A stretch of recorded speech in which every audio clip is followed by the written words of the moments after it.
Welcome to Forum 360 with a global outlook and a local view. I'm Ardith Keck, your host today. Our show deals with how smoking and vaping contribute to health problems and what has happened in the vaping industry. With me is Cory Kendrick, Policy and Legislative Affairs Manager with the Summit County Public Health Department.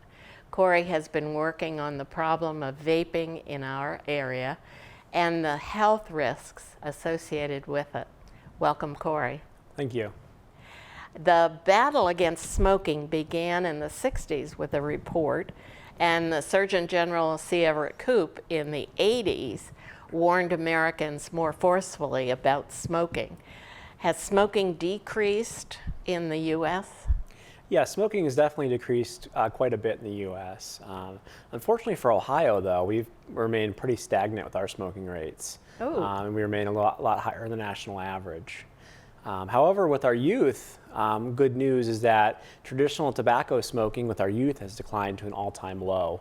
In fact, we just did a 2018-2019 Youth Risk Behavior Survey, and we found that our traditional tobacco smoking for our youth is down to 5.8%, and from 5 years ago, it fell from 15 or so percent. So a huge decline in traditional tobacco smoking. Yes, but that's been replaced by vaping, I assume. Yes. In some instances, are there health consequences to vaping? Yes, we're starting to learn more and more of the health consequences to vaping. So yes, unfortunately it's been replaced. So we went from 13% to 5% in traditional smoking with our youth. However, that 13% has been replaced with 25% in vaping. So unfortunately, all the work that's been done to reduce our smoking rates has been replaced with vaping and increased almost double. And there are a lot of health-associated risks coming out with vaping. Although it's new, the research is starting to catch up, showing how deadly this can be, addictive, and causes a variety of health consequences. Yeah, we'll talk about some of those. Some people have died as a result of vaping. What has caused that? Well, they're still not sure. Almost 50 people, 47 I believe, is the count to date in the United States, have died from vaping-related pulmonary illness. And they're still trying to determine the exact cause and of why that's happened. However, some sort of pneumonia is causing it, and it's not caused by a virus or bacteria. It's a chemical or lipid pneumonia which is causing the deaths. And the CDC has recently come out with a source which is the culprit in making people sick, vitamin E acetate. What do we know about that? Well, I want to caution on that. It's been strongly reported in the news that vitamin E acetate is the cause, and it is found in the lungs of those who have died. However, the CDC and FDA, and I'm on the calls every week with them, want to be clear that that may not be, and it is likely not the only cause. So they're still doing a ton of research and investigation on exactly if that's the only source or multiple sources, because it doesn't answer all the questions, because that's the oil used in a lot of the illicit THC marijuana cartridges, but there are a large amount of cases who are nicotine only and are purchased from retail establishments as well. So it doesn't answer all the questions. What about the flavored e-cigarettes from Juul? Are they healthy? There is no healthy e-cigarette. I just want to clarify that. The industry has wanted to label e-cigarettes as a safe alternative to smoking. Short of saying that, they use some pretty deceiving advertising to imply that it's safer than smoking or it's safe in general, and that's just not the case. All of these products use a common common oils in their base. So regardless of what you're smoking, whether it's CBD, nicotine, some THC products, it just depends. They all use a common base oil, which can cause all sorts of adverse health effects. What do they look like? Well, I brought a variety of different products with me today. The most common product is the Juul that most of our youth are using today. You can get a starter kit for around $20 to $30 at the convenience store. It's discreet, it has low vapor, and the cartridges can be pulled out and replaced with multiple flavors that they offer. And it's about the size of a cigarette, but double. Yeah, but this little cartridge here actually holds the same amount of nicotine as a pack of cigarettes. And the youth are able to and you're able to use this very discreetly and kind of anywhere. So one of the reasons why the addiction has become so strong with these devices is because with traditional cigarettes, you lit a cigarette up, you knew about it, right? Everybody in the vicinity knew you were smoking a cigarette. These devices, they may have little to no smell. If they do have a smell, it's pleasant, such as mint or mango, or something very pleasant, and it doesn't have much vapor that comes out. That's what these are designed for. So you might often see people sneaking these everywhere at restaurants, places you're not supposed to be using them, but they take a hit, breathe in their coat or sweater or something, and it dissipates the vapor and no one's the wiser. Therefore, it's not uncommon that we've heard people are using 2 to 3 of these cartridges a day. So that's 2 to 3 packs worth of nicotine a day that our youth are using. And it's no wonder they're so addicted to these products.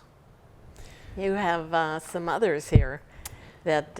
Yeah, these were all confiscated from a local high school from students who were using these products.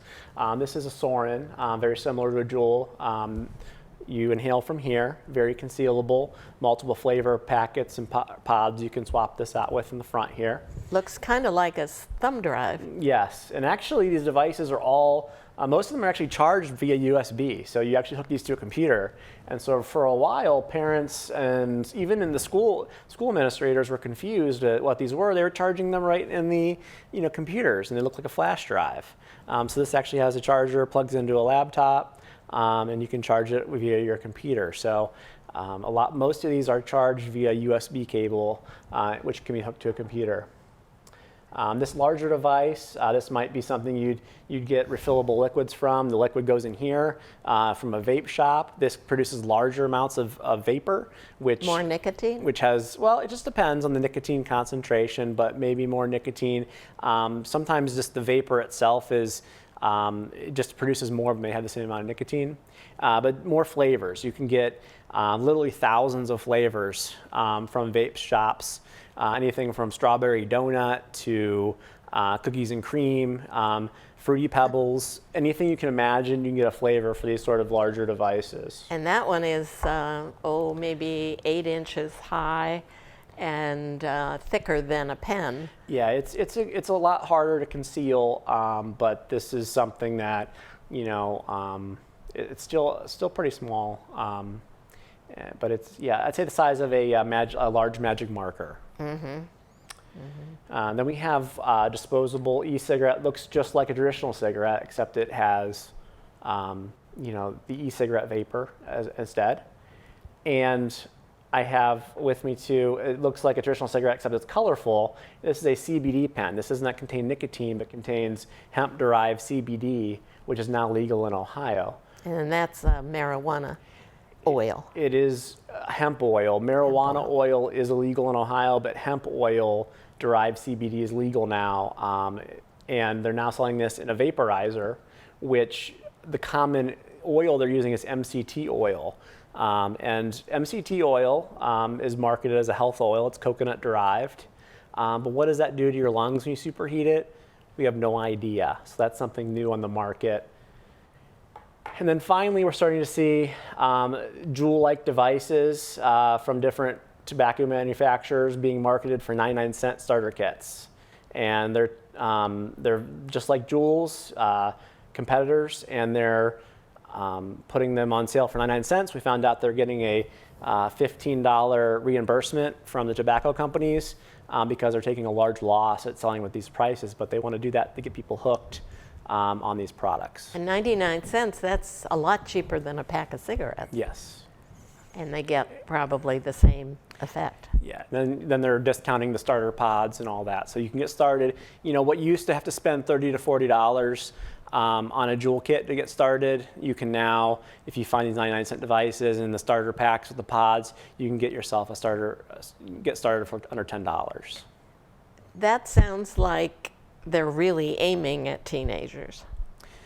Yes, and while we're starting to see this, especially in the city markets popping up, what we've learned from our data is that the suburbs actually use these products almost double the rate of the city of Akron. So our youth are almost double using them twice as much as within the city. Well, they're expensive. A starter kit's $30 to $40. There's more disposable income in the suburbs, higher socioeconomic factors. So we're seeing some different marketing tactics to get that lower price point. It was once considered cool to smoke. Do young people consider it cool to vape? They do consider it cool to vape. And when I talk to the youth and I go to the schools, it's interesting because I say, what comes to mind when I talk about Juul? And they think it's cool or, it's something to use. But when I say, okay, well, you guys think about traditional cigarettes, gross, disgusting, it makes your teeth smell, they'll kill you. It's just a completely opposite perception from, traditional cigarettes, evil, bad, unhealthy. Juul, cool, healthful, not so bad for you. Even, I'm getting the impression there's a lot of acceptance within the parents, thinking that, well, hey, I'd rather have my kids use this than smoke cigarettes, because there is such a strong perception it's harmless water vapor in these products, and that's just not the case. But it's not true. No. How can those who started smoking or vaping quit if they decide they want to? Well, the state of Ohio just launched My Life, My Quit, which is a new helpline in conjunction with the Quit line. So the old Quit line was designed for 18 plus smokers, which is still a great resource if you're 18 or older. But now they've also launched My Life, My Quit, which is specifically designed for youth 18 and younger. And it uses text messages and technology to help users quit. So you go online and you put if you just Google My Life, My Quit, it'll come right up. There's a number you can either go to the website called My Life, My Quit. There's a phone number you can call or you can text. So you can do any three ways to do it to get signed up. It actually has, you can actually speak with a real counselor to help guide the person through the quit process. The only thing is that if the person is severely addicted and they do need some sort of nicotine replacement therapy, My Life, My Quit cannot provide that. And because if they're under 18, the Quit line can also not provide that. So you would need to go see a pediatrician or some sort of physician to get nicotine replacement therapy for someone 18 years or younger. And we have a new law. Is it too soon to know if the new law will help? Well, it should really help. Evidence has shown that by raising the age to 21, it greatly reduces youth initiation rate.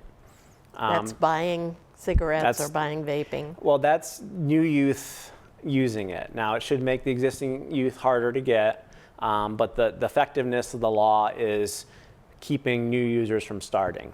And also, it'll help defer people who may be not that heavily involved in the addiction process to stop using it, but it's going to make it harder to buy those products. Just moving the age from 18 to 21. Well, because we know that, there's two ways that the youth get the cigarettes or vaping products. The biggest way they do it is they just walk into a store and buy it.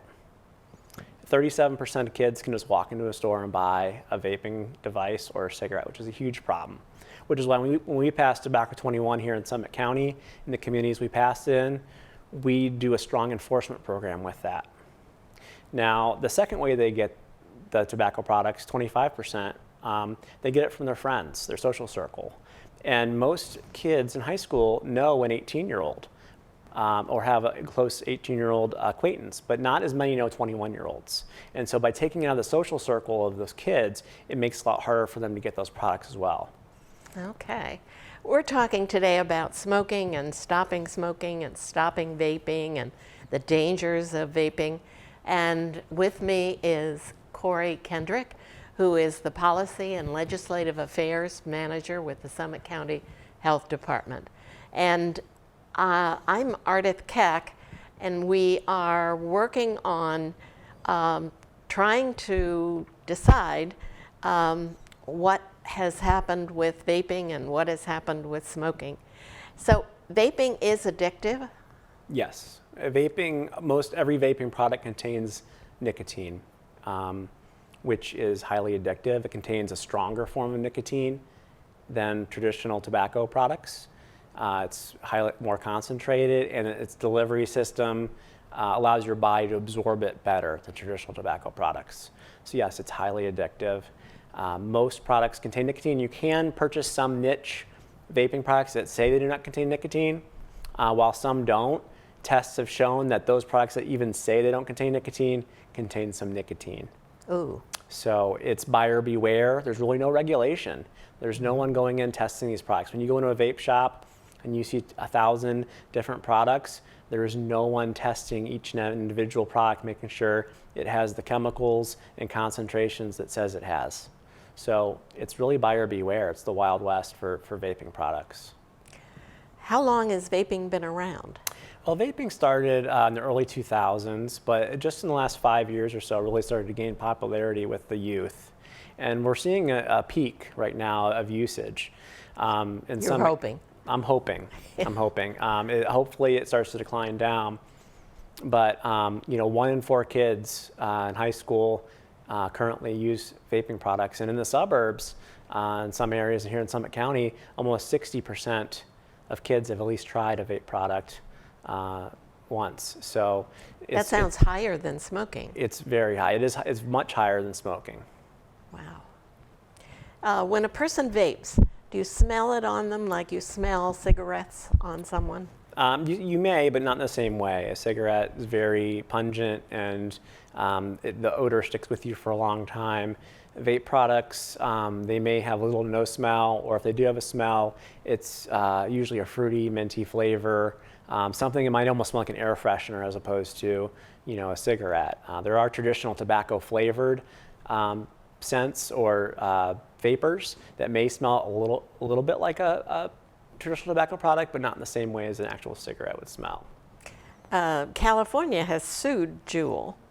That's the largest maker of the vaping or the e-cigarettes, for marketing to teenagers. Are there other lawsuits around like that?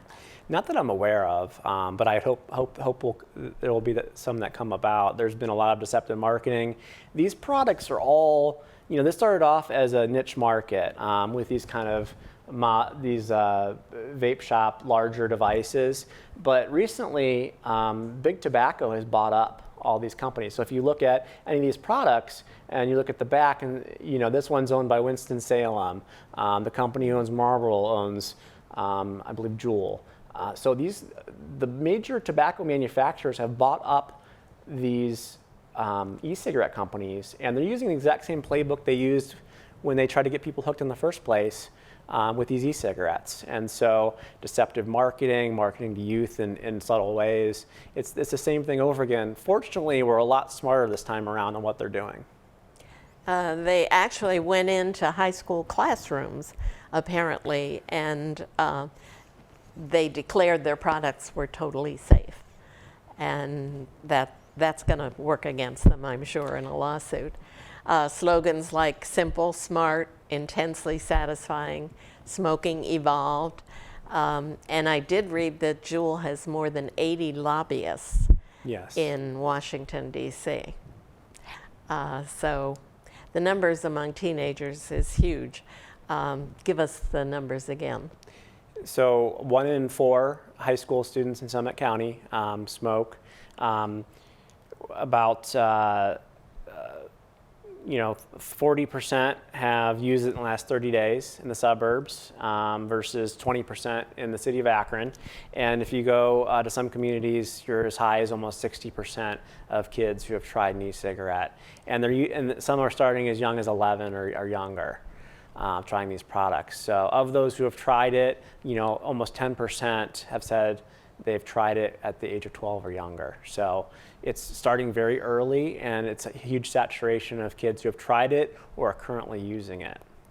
There is something that claims that e-cigarettes double the risk of heart attacks in adults. Yes. But has that been proved, or is that just? Well, that's actually a proven statistic, yeah. So it's doubles the rate of heart attack in adults, and actually dual use can increase your risk by 5 times. So the most common they've seen in research is that, when trying to use e-cigarettes to quit, there is no evidence showing it's effective for that, because they often still continue to smoke real cigarettes or just continue the other addiction. And if you use e-cigarettes and traditional cigarettes at the same time, your risk is 5-fold of a heart attack. So they're very dangerous. There is no safe water vapor involved. These products all contain some sort of oil. When superheated, releases all sorts of carcinogens, fine particulate matter, and various chemicals into your body. So this is not a safe alternative. I was reading that some of the users, especially a few, claim they didn't know there was nicotine in e-cigarettes, or they wouldn't have started using them. But now they're addicted. I also read that they didn't put nicotine on the label, or didn't put a warning on the label early on. It was mostly an unregulated market. There's starting to be some regulations put into place, but it's been very slow going.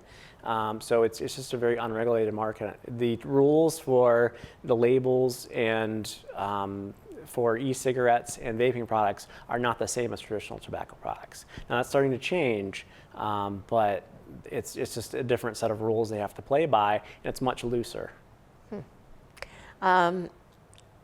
Let's talk again about how people who want to quit can get help. You've got 2 ways for them to contact people. Yeah, so the State of Ohio Quit Line, if you just Google the Quit Line, or My Life, My Quit, if you're underneath the age of 18. Evidence shows that if you want to quit any addictive substance that contains nicotine, whether it's an e-cigarette or traditional cigarette, the most effective way to do that is cessation products such as the patch or gum, and counseling, and that's the most effective way. E-cigarettes are not proven to be effective or safe alternative. Is there some local way of doing it? Is there a local clinic? Yeah, we have a lot of resources, and the Quit Line will hook you up with those resources. You can also go to our website, so Summit County Public Health, so scph.org/quit. And we have a bunch of resources on our website. You can go. There's various free resources available. The hospital systems offer free resources. There is some smoker support groups. There's the state Quit Line, which can provide free cessation products. And then again, if you're under 18, the My Life, My Quit is a great resource for kids who are looking to quit. It sounds as though some of those products that we see on TV that are supposed to help you quit maybe aren't as effective, or are they? Are they like good? Which products are like you? Chantix? Oh, Chantix? Yeah, that's considered a medication-assisted treatment. So, using either a medicated assisted treatment such as Chantix or a nicotine replacement therapy such as the patch, along with counseling, is the most effective way. But along with counseling. With counseling. So getting these websites. Everybody's different. Some people can quit with using just medication alone. Some people can go cold turkey. But looking at longitudinal studies, those who have quit the longest and stayed off nicotine have used that combination of both counseling and some sort of product. Is there anything happening in Congress that would help along these lines? A flavor ban would be huge. We know 80% of kids who try their first e-cigarette use a flavor. And with thousands of flavors out there, if this is truly what the advocates say it's supposed to be to help people quit, which there's some problems with that, but let's just say devil's advocate, if it's to help people quit, then do we really need kiwi, strawberry, and Sour Patch Kids and Fruity Pebble flavors? A flavor ban would highly deter kids from trying this in the first place. Along with Tobacco 21, could really help this epidemic we're having with our youth. The Trump administration has said they're looking into it. They're wavering now on that in recent weeks, and the governor has strongly urged our lawmakers in Ohio to issue a flavor ban. There's currently a bill in committee being looked at for a flavor ban as well. Do others besides Jewel have the flavors? Every single one of them have flavors. Oh. And that's the most commonly sold thing is the flavors: mint or mango, cucumber. There's all sorts of different flavors, and they all every single vendor has flavors they offer. They do sound like they're interesting. And well, that's if you I talk can see why to the youth, they Yeah. don't do it because a lot of times the primary reason they try it, they're just curious what it tasted like. Strawberry filled donut, I wanted to try that. There's just so many different flavors. There's actually even categories. You want pastries or savory or sweet. I mean, that's how many flavors there are on the internet on these products. Amazing, amazing. Cory, thank you for joining me today to educate me and our listeners about the dangers of smoking and vaping. All kind of interesting information. Well, thank you. It's Ardith Keck for Forum 360. Forum 360 is brought to you by John S. and James L. Knight Foundation, the Akron Community Foundation, Hudson Community Television, the Rubber City Radio Group, Shaw Jewish Community Center of Akron, Blue Green, Electric Impulse Communications, and Forum 360 supporters.